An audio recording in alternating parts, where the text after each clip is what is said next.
আগে যদি মাইয়ার বিয়া ঠিক হইতো তখন এবার বাড়িওয়ালা সকলে লইয়া বইতো। কে রে বইতো?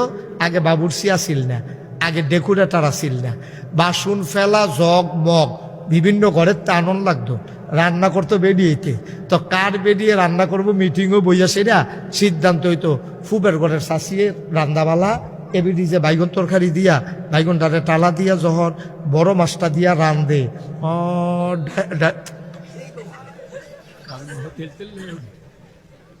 তখন করে কি ওই শাসির রাগ দিয়ে আনন্দ লাগে, কারণ এবিডি না রানলে তো বিয়া শেষ।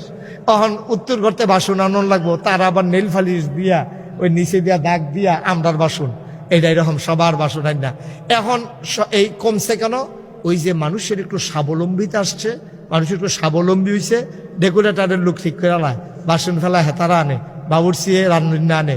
ওই ফাঁসের বাইক মাফি ইয়ার বিয়ার আগের দিন গিয়া কয় আমার মাইয়ার বিয়া অবসর থাকলে যাইয়েন। দাওয়াতের নমুনা দেখলে যে দিতে খাইছিল এটি ভূমি করে দেওয়ানোর কথা।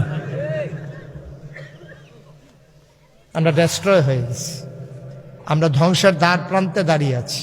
ধ্বংস তো হয়েই গেছি, ধ্বংস তো হয়েই গেছি।